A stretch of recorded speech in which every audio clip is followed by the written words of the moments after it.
कर रहे थे सीपीसी 1908 सिविल प्रक्रिया संहिता जो 1908 का जो कानून है उसको आज हम लोग कवर करने वाले हैं। और पिछले क्लासेस में भी हम लोग इसी पेपर को कवर किए थे, राइट। एआईबी 20 का प्रिपरेशन के लिए हम लोग कवर कर रहे हैं और सीपीसी 1908 सिविल प्रक्रिया संहिता 1908 का जो कानून है उसको हम लोग कवर कर रहे हैं। हमारा फोकस एरिया था वो क्या सब था, ध्यान से देखिएगा।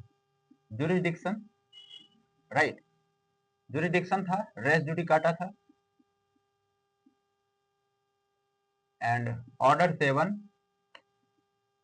रूल 11। यही तीनों जो है हमारा सीपीसी में फोकस एरिया था।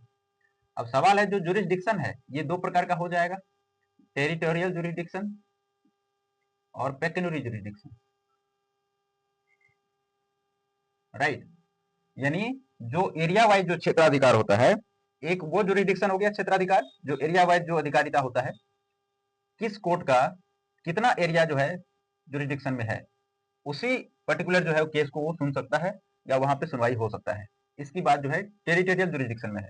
और पेक्यूनियरी ज्यूरिसडिक्शन हो गया जो धन संबंधी जो अधिकारिता होता है, यानी आर्थिक आधारित अधिकारिता या धन संबंधी अधिकारिता जो होता है उसको हम लोग बोलेंगे पेक्यूनियरी ज्यूरिसडिक्शन। इतने अमाउंट तक का जो केस है, जैसे मान लीजिए 10 लाख का अमाउंट का केस है, तो 10 लाख अमाउंट तक का जो केस है, किस कोर्ट को ज्यूरिसडिक्शन है वो अमाउंट तक का जो केस है, मैटर है, उसको सुनने का, ये पेक्यूनियरी ज्यूरिसडिक्शन है। तो अलग अलग कोर्ट का जो है, सिविल कोर्ट जितने भी हैं सबका अलग अलग ज्यूरिसडिक्शन है। तो ये दोनों को हम लोग समझ चुके थे लास्ट क्लासेस में। और रेस जुडिकाटा जो है ये भी हम लोग समझ गए थे। ज्यूरिसडिक्शन जो है पेक्यूनियरी ज्यूरिसडिक्शन कहाँ था, सेक्शन 6 में, राइट। सेक्शन 6 जो है सीपीसी का, इसमें था पेक्यूनियरी ज्यूरिसडिक्शन। और बाकी जो ज्यूरिसडिक्शन और रेस जुडिकाटा है, ज्यूरिसडिक्शन ऑफ द कोर्ट और रेस जुडिकाटा, ये कहाँ था, सेक्शन 9 से लेकर के सेक्शन 14 तक। तो कल हम लोग पिछले क्लास में सेक्शन 9 से लेकर के सेक्शन 14 तक कवर कर चुके थे, जिसमें हम लोग समझ गए थे ज्यूरिसडिक्शन के बारे में और रेस जुडिकाटा। रेस जुडिकाटा जो है आपको सेक्शन 11 में मिलता है और इसको आप जो है सेक्शन 10 के साथ भी पढ़ सकते हैं। रेस जुडिकाटा और जो स्टे ऑर्डर लगाया जाता है उसके बारे में बात किया गया, पूर्व न्याय। तो हम लोग जो है ज्यूरिसडिक्शन और रेस जुडिकाटा इसको कवर कर लिए थे लास्ट क्लास में। आज हम लोग कवर करने वाले हैं ऑर्डर 7, रूल 11, जो हमारा तीसरा जो फोकस एरिया था जो बच गया था, उसको आज हम लोग इस क्लास में कवर करने वाले हैं। देखिए ऑर्डर 7, रूल 11, 12, 13। हम लोग जो है ऑर्डर 7 को पहले देखेंगे। जो सीपीसी का बैरेक्ट है हमारा, ऑर्डर 7 कहाँ पे है उसको पहले देख लेंगे कहाँ पे है। उसके बाद उसका रूल 11, 12, 13 तीनों को समझेंगे। देखिए 11 जो है इंपॉर्टेंट है, रिजेक्शन ऑफ प्लांट, बट हम लोग उसके साथ जो है 12 और 13 को भी पढ़ लेंगे, समझ लेंगे, इससे कहीं ना कहीं कंसेप्ट क्लियर हो जाएगा। तो सबसे पहले हम बात कर रहे हैं जो ऑर्डर 7, रूल 11 है सीपीसी 1908 का, उस पर बात कर रहे हैं। क्या कह रहा है, rejection of plant, the plaint shall be rejected in the following cases. यानी जो वाद पत्र है उसका नामंजूर किया जाना, यानी वो कब रिजेक्ट कर दिया जाता है, नामंजूर कर दिया जाता है, तो उसके बारे में बात किया गया है कि जो फॉलोइंग केसेस है, इस जो नीचे दिया गया है इसके आधार पे जो है अगर ऐसा कोई मैटर आ जाता है तो उस कंडीशन में क्या होगा, वो प्लांट जो है रिजेक्ट हो जाएगा, यानी नामंजूर हो जाएगा।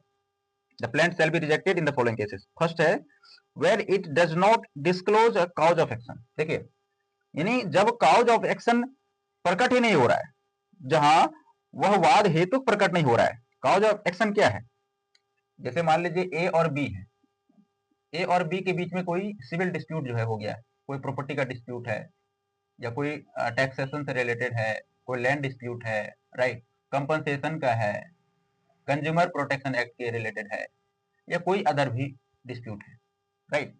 तो और ए बी जो पार्टी है, ए है फर्स्ट पार्टी और बी है सेकेंड पार्टी। तो फर्स्ट पार्टी ए और बी सेकेंड पार्टी के बीच जो डिस्प्यूट अराइज हुआ उसको हम बोलेंगे कॉज ऑफ एक्शन। तो कॉज ऑफ एक्शन जो है होना ही चाहिए। कोई भी बात जब कोर्ट के अंदर, सिविल कोर्ट के अंदर प्लांट फाइल किया जाता है, तो अगर उसमें कॉज ऑफ एक्शन है ही नहीं तो वो प्लांट क्या हो जाएगा, रिजेक्ट हो जाएगा, ऑर्डर 7 रूल 11 के तहत। तो ये देखिए ये इसमें बताया गया है ऑर्डर 7 रूल 11 में कि प्लांट जो है रिजेक्ट कब होगा, यानी रिजेक्शन ऑफ प्लांट इसकी बात कर रहा है। तो प्लांट रिजेक्ट कब होगा, उसका पहला जो टॉपिक है वो क्या है, कॉज ऑफ एक्शन अराइज नहीं होना। कॉज ऑफ एक्शन अराइज नहीं होना। अगर कॉज ऑफ एक्शन अराइज नहीं हो रहा है तो क्या होगा, प्लांट रिजेक्ट हो जाएगा, राइट। तो कॉज ऑफ एक्शन जैसे ए बी पार्टी है, तो इस दोनों के बीच में मान लीजिए कोई डिस्प्यूट अराइज हुआ और उसके बाद वो ए क्या किया, बी के ऊपर जाके प्लांट फाइल कर दिया, बी को पार्टी बना करके प्लांट फाइल कर दिया सिविल कोर्ट में। तो ए हो गया प्लेंटिफ, यानी जो प्लांट फाइल किया है वो हो गया प्लेंटिफ, और बी हो गया डिफेंडेंट, राइट। तो प्लेंटिफ जो है डिफेंडेंट के ऊपर अगर कोई प्लेंट फाइल कर दिया है और वो कॉज ऑफ एक्शन है ही नहीं, तो वो प्लेंट रिजेक्ट हो जाएगा। तो जैसे कॉज ऑफ एक्शन क्या है, जैसे ए जो बी के ऊपर फाइल किया है प्लेंट, तो उसका कुछ तो रीजन होगा, कोई तो जो है वो जो भी डिस्प्यूट हुआ वो अराइज होने का कुछ तो रीजन होगा। जैसे मान लीजिए कोई प्रॉपर्टी का मैटर है, कोई टैक्सेशन का है, लैंड का है, या कंपनसेशन का है, या कंज्यूमर प्रोटेक्शन एक्ट का है कोई मामला, या कोई भी अदर मैटर है, कोई भी लीगल इशू है। तो अगर वो कोई इशू है, एक्चुअल में वो फैक्ट सही है, अगर वो कॉज ऑफ एक्शन अराइज होने वाला जो है डिस्प्यूट है, तो उसको जो है प्लेंट को एक्सेप्ट कर लिया जाएगा। लेकिन अगर ऐसा कुछ नहीं है, तो जो ये ऑर्डर 7 रूल 11 है, इसके तहत क्या होगा, उस प्लेंट को रिजेक्ट कर दिया जाएगा। फर्स्ट ये टॉपिक हुआ कि अगर वाद पत्र जो है, ऐसा वाद पत्र आया है जहां पर जो है वाद हेतु प्रकट नहीं हो रहा है, यानी कॉज ऑफ एक्शन अराइज ही नहीं हो रहा है। ठीक। दूसरा पॉइंट कह रहा है where the relief claimed is undervalued and the plaintiff on being required by the court to correct the valuation within a time to be fixed by the court fails to do so।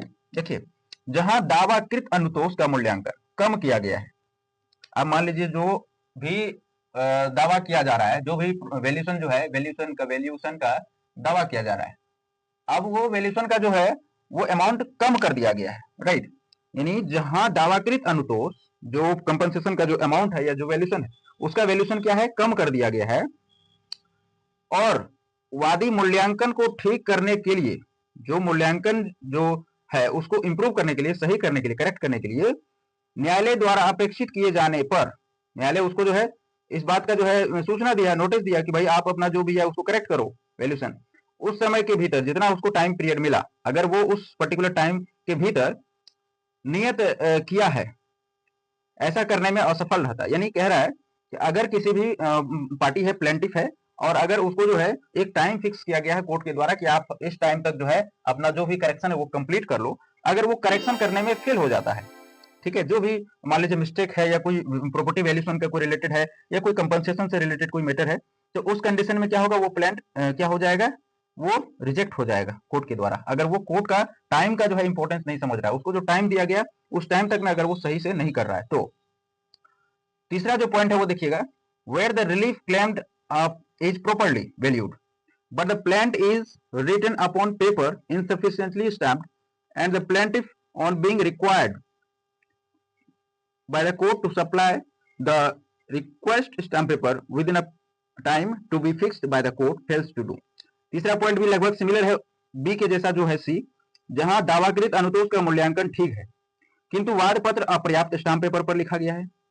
अब देखिए, जो मूल्यांकन है दावाकृत वो ठीक है, लेकिन जो वाद पत्र है, जो वाद पत्र है यानी जो प्लेंट फाइल किया गया है, वो अपर्याप्त स्टाम्प पेपर पर लिखा गया है। जितना वैल्यू का स्टाम्प पेपर पर लिखा जाना चाहिए उतना वैल्यू का स्टाम्प पेपर पर नहीं लिखा गया है। और वादी अपेक्षित स्टाम्प पत्र देने के लिए न्यायालय द्वारा अपेक्षित किए जाने पर उस समय के भीतर जो न्यायालय ने नियत किया है ऐसा करने में, अगर देखिए तीसरा पॉइंट जो है रिजेक्ट होने का तीसरा कारण है कि अगर कोई भी कोर्ट है, सिविल कोर्ट है, राइट, उसके अंदर कोई प्लेंट फाइल किया, राइट। अब प्लेंट फाइल करने के बाद कोर्ट जब उसको रिव्यू किया, कोर्ट के रिव्यू करने के बाद पता चल रहा है कि ये जो प्लेंट फाइल किया गया है इसका बाकी सारा चीज तो सही है, जो प्रॉपर्टी वैल्यूएशन है या एटसेट्रा जो भी है अनुतोष मूल्यांकन, लेकिन ये जो वाद पत्र रेडी किया गया है, प्रिपेयर किया गया है, ये जितना का स्टाम्प पेपर पर होना चाहिए, जितना वैल्यूएशन का, उतना वैल्यूएशन का स्टाम्प पेपर पर नहीं है।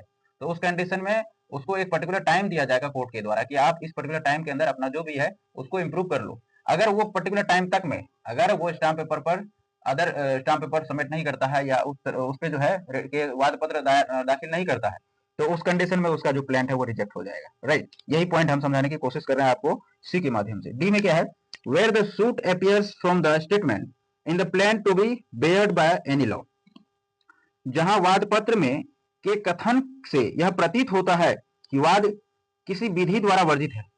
अब चौथा जो पॉइंट है उसमें कह रहा है कि जहां कोर्ट को लगता है कि ये जो वाद पत्र दाखिल किया गया है, जो प्लेंट फाइल किया गया है, इसमें जो बात वो कह रहा है, वादी जो वाद पत्र में जो बात कह रहा है वो किसी भी कानून के तहत इनवैलिड है, अगर वो वैध नहीं है, अगर वो इनवैलिड है, अवैध है, या किसी अदर कानून के तहत वो क्या है, वर्जित है, उस कंडीशन में क्या होगा, वो प्लेंट रिजेक्ट हो जाएगा।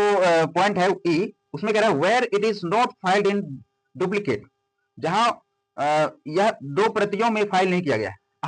अब जो मान लीजिए कि नए प्रैक्टिसिंग लॉयर है, लिटिगेशन में चले गए।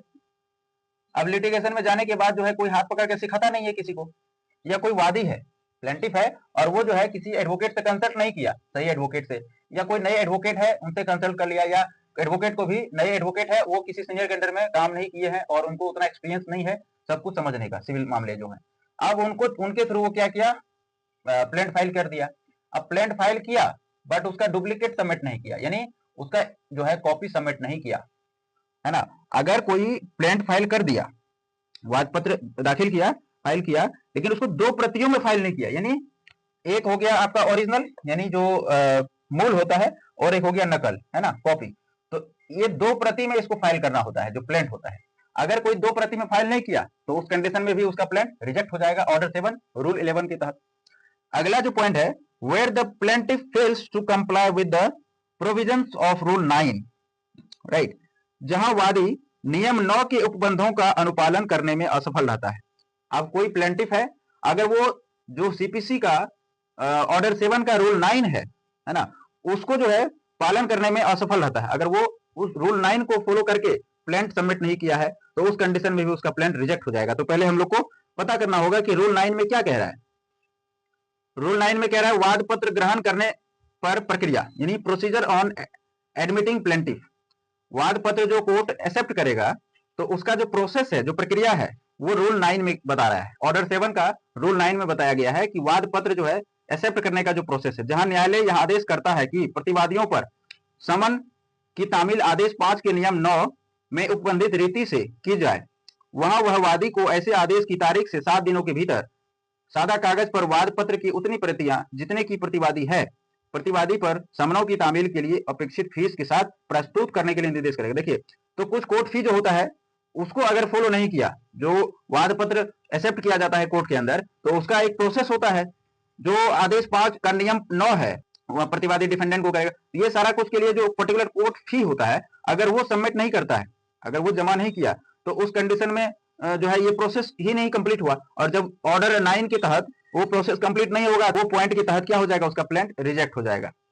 5-6 पॉइंट है, अगर ऐसा होता है तो उस कंडीशन में क्या हो जाएगा, प्लेंट रिजेक्ट हो जाएगा। यानी किया गया है, इसको पढ़ते हैं क्या है, परंतु मूल्यांकन की शुद्धि के लिए या अपेक्षित स्टाम्प पत्र के देने के लिए न्यायालय द्वारा नियत समय तक नहीं बढ़ाया जाएगा, जब तक न्यायालय का अभिलिखित किए जाने वाले कारणों से यह समाधान नहीं हो जाता है कि वाद किसी असाधारण कारण से न्यायालय द्वारा नियत समय के भीतर यथास्थिति मूल्यांकन की शुद्धि करने या अपेक्षित स्टाम्प पत्र के देने से रोक दिया गया है, और समय को बढ़ाने से इनकार किए जाने के बाद, देखिए कह रहा है, प्रोवाइड में किया गया है, बता रहा है कि न्यायालय जो टाइम दिया जाएगा न्यायालय के द्वारा, अगर वो पर्टिकुलर टाइम जो है वो उस टाइम पीरियड को बढ़ाया नहीं जाएगा, ठीक है, इंक्रीज नहीं किया जाएगा, टाइम जो है बढ़ाया नहीं जाएगा, लेकिन कुछ कंडीशन में टाइम बढ़ाया जा सकता है। वो कंडीशन क्या है, अगर उसको लग रहा है, कोर्ट को लग रहा है कि ये सच में इसको उस समय जो के दौरान जो है किसी पर्टिकुलर जो है ऑर्गेनाइजेशन या कुछ भी ऐसा कुछ हुआ होगा जिसके वजह से इसको रोका गया था कि ये इस टाइम पीरियड तक कोर्ट में नहीं आ पाए, फाइल नहीं कर पाए दोबारा, जो भी मैटर था, अगर उसको पर्टिकुलर कोर्ट को लग रहा है कि ये जो है उस समय ये मजबूर था, बहुत ज्यादा मजबूर था, इसको रोका गया था, ये कोर्ट आने में असमर्थ हो गया था, या किसी अदर तरह का डिजीज भी हो सकता है, अगर जो बतेरे कारण है, अगर उस कारण को लगता है, कोर्ट को लगता है कि हाँ ये कारण जो है एक्चुअल में सही है, तो उस कंडीशन में उसको और समय बढ़ा दिया जा सकता है। लेकिन अगर वो बिना कोई कारण है, कोई ऐसा जो कारण, अगर कारण भी दे रहा है तो ऐसे ही दे रहा है ऊपर ऊपर हवा में, अगर वो एक्चुअल कारण नहीं दे रहा है तो उस कंडीशन में उसको समय तब तक नहीं बढ़ाया जाएगा, ये बात कर रहा है। ऑर्डर 12 जो है उसमें क्या कह रहा है, प्रोसीजर ऑन रिजेक्टिंग प्लेंट, यानी जो वाद पत्र रिजेक्ट किया जाएगा उसका प्रोसीजर बताया गया है। Where a plaint is rejected the जज shall record on an order to that effect with the reasons for such order. वाद पत्र जो है नामंजूर किए जाने की प्रक्रिया क्या है, जहां वाद पत्र नामंजूर किया जाता है वहां न्यायालय इस भाव का आदेश कारणों सहित अभिलिखित करेगा। यानी जैसे अगर कोई प्लेंट जो है रिजेक्ट कर दिया गया, तो ऐसा नहीं कि रिजेक्ट कर दिया गया बात खत्म है, ऐसा नहीं है। जो कोर्ट के द्वारा प्लेंट को रिजेक्ट कर दिया जाएगा तो उसके बाद जो प्रोसेस है, उसका प्रोसीजर है, तो उसमें क्या है कि कोर्ट जो है पर्टिकुलर जो न्यायाधीश महोदय होंगे, यानी जो जज होंगे, वो क्या है कि उसको जो है रिजेक्ट करने का जो कारण है उसको रिकॉर्ड में रखेंगे, अभिलिखित करेंगे, यानी रिटन में जो है उसको सुरक्षित रखेंगे। रिकॉर्ड में जो ऑर्डर पास होगा, रिजेक्शन ऑर्डर, वो रिजेक्शन ऑर्डर जो है बाकायदा रिटन में होगा। ये प्रोसीजर है, ये कहां बताया गया है, ऑर्डर 7 का रूल 12 में, ठीक है। ऑर्डर 7 का रूल 13 क्या कह रहा है, where rejection of plaint does not preclude presentation of fresh plaint, यानी जहां वाद पत्र की नामंजूरी से किए नए वाद पत्र का उपस्थित किया जाना प्रवारित नहीं होता है। जैसे अगर कोई वाद पत्र है वो नामंजूरी हो गया यानी रिजेक्ट हो गया, तो ऐसा नहीं है कि जो नया वाद पत्र है का उपस्थिति किया जाना तुरंत जो है उसको नया फ्रेश प्लेंट जो है एक्सेप्ट कर लिया जाएगा। इसकी बात कर रहा है जो ऑर्डर 7 का रूल 13 है। इसमें कह रहा है कि इसमें इसके पूर्व वर्णित आधारों में से किसी पर भी वाद पत्र का नामंजूर किए जाने पर केवल नामंजूर के ही कारण वादी उस वाद हेतु यानी कॉज ऑफ एक्शन के बारे में नया वाद पत्र उपस्थित करने से प्रवृत्त नहीं हो जाएगा। अब देखिए ये नहीं है कि आप जो है प्लेंट जो है रिजेक्ट कर दिया गया, ठीक, ऑर्डर 7 का रूल 11 के तहत प्लेंट को रिजेक्ट कर दिया, प्रोसेस भी बता दिया रूल 12 में। अब 13 में कह रहा है कि जब रिजेक्ट हो जाएगा plaint, where rejection of plaint does not preclude presentation of fresh plaint. इसका मतलब ये नहीं है कि जैसे रिजेक्ट हो गया तो जो पार्टी है प्लेंटिफ और डिफेंडेंट उसमें से कोई भी पार्टी ऐसा नहीं है कि तुरंत जो है अदर कोई कॉज ऑफ एक्शन लगा करके दूसरा फ्रेश प्लेंट जो है फाइल कर देगा पर्टिकुलर सेम पार्टी के अगेंस्ट। तो ऐसा कुछ जो है इसमें ऑर्डर 7 रूल 13 में कह रहा है कि ऐसा कुछ नहीं होना चाहिए। ठीक है, तो आज हम लोग समझ गए जो ऑर्डर 7 का रूल 11, 12, 13 है, तीनों रूल को हम लोग कवर कर लिए हैं। इसके अलावा जो आगे की क्लास होगी हम लोग विस्तार से जो है जानेंगे। एक स्पेशल क्लास जो है मैंने आपसे वादा किया था कि जो सीपीसी 1908 है इसके ऊपर मैं एक स्पेशल क्लास जो है का वीडियो अपलोड करूंगा और जो बहुत ही ज्यादा स्पेशल होगा और सीपीसी के बारे में आपको सारी जानकारी उस वीडियो में मिल जाएगा। बहुत कम समय लेंगे और बहुत कम समय में सीपीसी का A to Z जो चीजें हैं, जैसे मान लीजिए कि आपको कुछ कुछ इंपॉर्टेंट चीज जानना होगा, जैसे ऑर्डर है, सेक्शन है ना, रूल है, तो ऑर्डर कितना है, सेक्शन कितना है ना, उसमें हर ऑर्डर में फिर इस ऑर्डर में कितना रूल है, ये रूल क्या कहता है, कब जो है प्लेन फाइल किया जाएगा कोर्ट के अंदर, फिर किस तरह का प्रोसेस होता है ना। यानी समझिए कि आपको शॉर्ट में बताया जाएगा टोटल सेक्शन और ऑर्डर जो रूल है उसको पर्टिकुलर एक वीडियो में स्पेशली मैं बताने वाला हूँ। तो लाइक करें, अपने कॉन्टैक्ट में सभी एडवोकेट्स के साथ, लॉ स्टूडेंट के साथ जरूर शेयर करें और किसी प्रकार का अगर सवाल रह जाता है तो प्लीज कमेंट बॉक्स में जरूर बताएं और अपने चैनल पे पहली बार आए हैं तो प्लीज चैनल को सब्सक्राइब जरूर कर लें, क्योंकि आने वाले समय में बहुत ज्यादा यूजफुल कंटेंट जो है आप सभी के लिए मैं लाने वाला हूँ। ठीक है, लॉ इज सुप्रीम चैनल को सब्सक्राइब कर लें और नोटिफिकेशन भी ऑन कर लें ताकि कोई भी वीडियो अपलोड होगा तो उसका नोटिफिकेशन आपको डायरेक्ट मिल जाएगा घर बैठे। थैंक यू सो मच, बहुत बहुत धन्यवाद।